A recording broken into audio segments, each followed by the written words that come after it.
दोस्तों मैं अभिषेक चौहान एक बार फिर से आप सभी का स्वागत करूंगा आइकॉनिक स्टडीज़ के यूट्यूब चैनल पर। दोस्तों आज की वीडियो में हम कवर करने वाले हैं मिक्स जीके के टॉप 40 बेहद ही शानदार क्वेश्चन आंसर, जो कि आपके आगामी सभी एग्जाम के लिए बहुत ज़्यादा महत्वपूर्ण साबित रहने वाले हैं। दोस्तों वीडियो को ध्यान से और पूरा कंप्लीट देखिए, क्योंकि आप किसी भी एग्ज़ाम की तैयारी करते हो, रेलवे, एसएससी, यूपी पुलिस, तो ये वीडियो आपको डेफिनेटली बहुत ज़्यादा हेल्प देगी। तो शुरू करते हैं आज के पहले क्वेश्चन से। दोस्तों आज का पहला क्वेश्चन आता है कि भारतीय न्यूक्लियर विज्ञान का जनक किसे कहा जाता है। राइट आंसर होता है होमी जहांगीर भाभा को कहते हैं भारतीय न्यूक्लियर विज्ञान का जनक। तो राइट आंसर इस क्वेश्चन का ऑप्शन ए है। आगे है कुतुब मीनार के मुख्य दरवाजे का नाम क्या है। बिल्कुल दोस्तों टॉप लेवल का क्वेश्चन है। तो मेरे प्यारे साथियों, कुतुब मीनार के मुख्य दरवाजे का नाम है अलाई दरवाज़ा। राइट आंसर हमारे इस क्वेश्चन का ऑप्शन नंबर बी रहता है। चलिए तो आगे है विद्या की सबसे पुरानी पीठ कौन सी है। विद्या की सबसे पुरानी पीठ कौन सी है दोस्तों, वह है तक्षशिला। यानी कि इस क्वेश्चन का जो सही आंसर है वह ऑप्शन नंबर ए हो जाएगा। दोस्तों इसके अलावा यदि आपको पहले से ही किसी भी क्वेश्चन का आंसर पता है तो कमेंट करके आप याद से बताइएगा। चलिए क्वेश्चन नंबर 4 है कि कला की गंधार शैली का विकास किसके शासनकाल में हुआ था।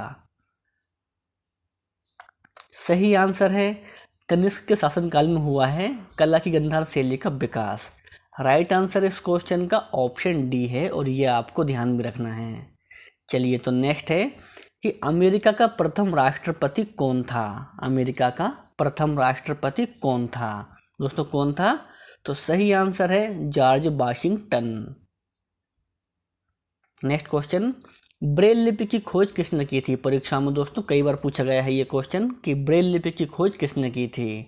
तो मेरे प्यारे साथियों लुईस ब्रेल ने की थी ब्रेल लिपि की खोज।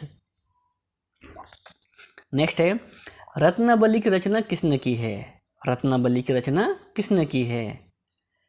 तो इस क्वेश्चन का सही आंसर होता है हर्षवर्धन। दोस्तों हर्षवर्धन ने की है रत्नावली की रचना।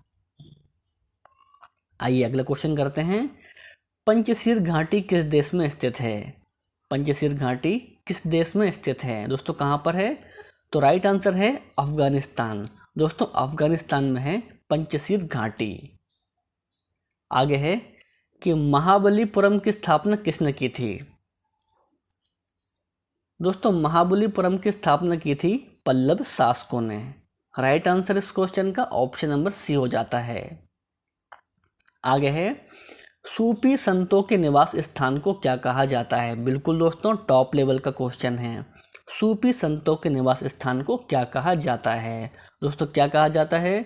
तो सही आंसर होता है खानकाह कहा जाता है सूफी संतों के निवास स्थान को। तो इसको आपको ध्यान रखना है।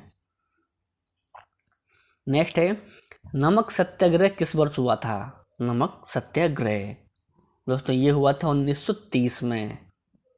ठीक है, चलिए तो नेक्स्ट है गांधी जी के साथ नमक सत्याग्रह का नेतृत्व किसने किया था। आंसर होता है सरोजिनी नायडू ने किया था दोस्तों महात्मा गांधी के साथ नमक सत्याग्रह का नेतृत्व। तो इस क्वेश्चन का सही आंसर ऑप्शन नंबर ए है। आगे है संत कबीर का जन्म कहाँ हुआ था। काशी, वाराणसी, अजमेर या फिर हरिद्वार में। सही आंसर होता है दोस्तों वाराणसी में हुआ था संत कबीर जी का जन्म। नेक्स्ट क्वेश्चन, कैंसर के उपचार के लिए प्रयुक्त रेडियो आइसोटोप कौन सा है। तो मेरे प्यारे साथियों कैंसर के उपचार के लिए प्रयुक्त रेडियो आइसोटोप है कोबाल्ट 16। यानी कि इस क्वेश्चन का सही आंसर तो ऑप्शन नंबर ए होगा। आगे है चित्तौड़ के कृति स्तंभ को किसने बनवाया था। चित्तौड़ के कृति स्तंभ को किसने बनवाया था। तो राइट आंसर होता है राणा कुंभ। दोस्तों राणा कुंभ ने बनवाया था चित्तौड़ के कृति स्तंभ को। चलिए आगे है वर्ल्ड वाइड वेब का आविष्कार किसने किया था। तो प्यारे साथियों टिम बर्नर्स-ली ने किया था वर्ल्ड वाइड वेब का आविष्कार। इसको भी आपको ध्यान रखना है। आगे है मानव के हृदय में कितने बाल्ब होते हैं? दोस्तों मानव के हृदय में 4 बाल्ब होते हैं। राइट आंसर ऑप्शन सी हो जाएगा। चलिए तो नेक्स्ट क्वेश्चन के लिए आंसर कीजिए आप लोग।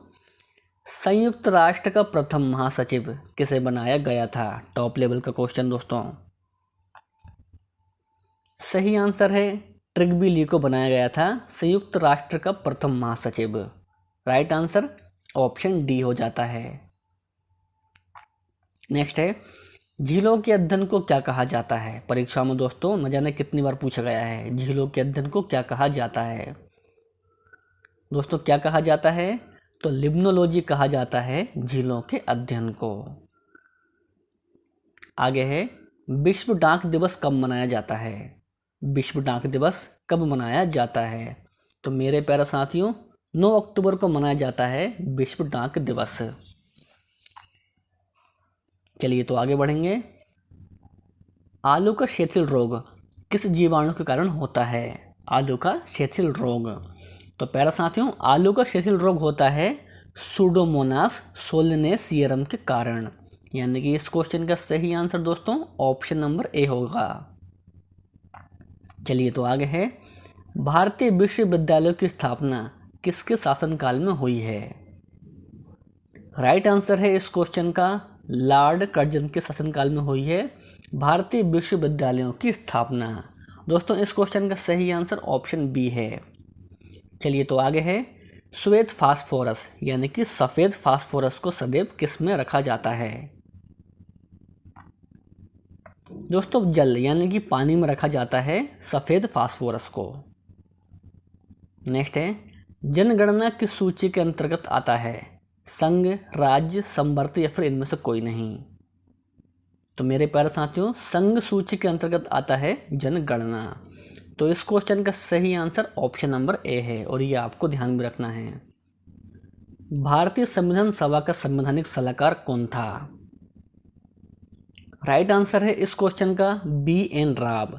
दोस्तों बी एन राव थे भारतीय संविधान सभा का संवैधानिक सलाहकार। तो राइट आंसर इस क्वेश्चन का ऑप्शन सी है। चलिए तो नेक्स्ट है मानव के किस अंग को कैडमियम के प्रदूषण से रोग होता है? मानव के किस अंग को कैडमियम के प्रदूषण से रोग होता है? तो राइट आंसर होता है गुर्दे के।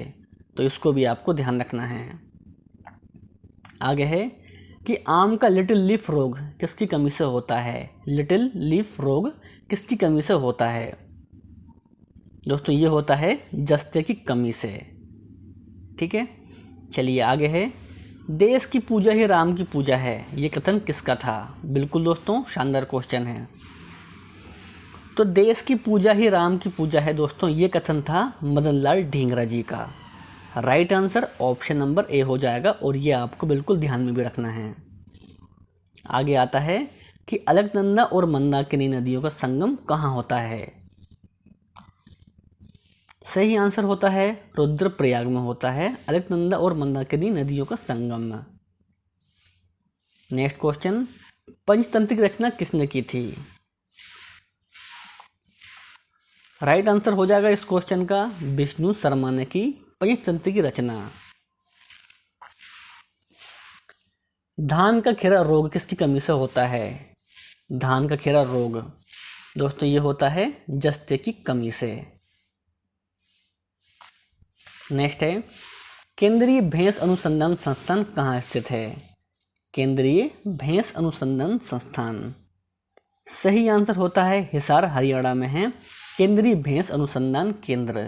तो राइट आंसर इस क्वेश्चन का ऑप्शन डी है। नागरहोल राष्ट्रीय उद्यान किस राज्य में स्थित है? नागरहोल राष्ट्रीय उद्यान किस राज्य में स्थित है? सही आंसर होता है कर्नाटक। दोस्तों कर्नाटक में है नागरहोल राष्ट्रीय उद्यान। नेक्स्ट है भारत में अधिकतर वर्षा किस मानसून से होती है? भारत में अधिकतर वर्षा किस मानसून से होती है? सही आंसर है दक्षिण पश्चिम मानसून से होती है भारत में अधिकतर वर्षा। आगे है अंतिम मुगल सम्राट कौन था? दोस्तों अंतिम मुगल सम्राट था बहादुर शाह जफर द्वितीय। सही आंसर इस क्वेश्चन का ऑप्शन डी है। नेक्स्ट क्वेश्चन राष्ट्रीय अश्व अनुसंधान केंद्र कहाँ स्थित है? तो मेरे प्यारे साथियों, हिसार में है राष्ट्रीय अश्व अनुसंधान केंद्र। नेक्स्ट क्वेश्चन के लिए आंसर कीजिए। कोझिकोड का प्राचीन नाम क्या है? बिल्कुल दोस्तों, शानदार क्वेश्चन है। तो कोझिकोड का प्राचीन नाम है Calicut. Right answer option C हो जाता है। राष्ट्रीय मधुमक्खी अनुसंधान संस्थान कहाँ है? शानदार क्वेश्चन दोस्तों। तो राष्ट्रीय मधुमक्खी अनुसंधान संस्थान है पुणे, महाराष्ट्र में। इस क्वेश्चन का सही आंसर दोस्तों ऑप्शन नंबर डी होगा। चलिए तो आगे है। विश्व में कॉफी का सबसे बड़ा उत्पादक देश कौन सा है? विश्व में कॉफी का सबसे बड़ा उत्पादक देश कौन सा है? दोस्तों वह है ब्राज़ील। दोस्तों ब्राज़ील है विश्व में कॉफी का सबसे बड़ा उत्पादक देश। नेक्स्ट है, दास कैपिटल पुस्तक रचयिता कौन है? दास कैपिटल पुस्तक रचयिता कौन है? दोस्तों कौन है? तो राइट आंसर होता है इस क्वेश्चन का कार्ल मार्क्स। और आज का टेस्ट क्वेश्चन आपको मिला है दोस्तों, राष्ट्रीय डेयरी अनुसंधान संस्थान कहाँ स्थित है? पुणे, मखदूम, करनाल या फिर हिसार में? दोस्तों इस क्वेश्चन का सही आंसर क्या रहेगा तो वो आपको कमेंट करके बताना है। आपको वीडियो पसंद आया हो तो वीडियो को लाइक कर दीजिए, अपने दोस्तों और भाई बहनों में वीडियो को शेयर कर दीजिए। तो मिलते हैं हम नेक्स्ट वीडियो में। जय हिंद, वंदे मातरम।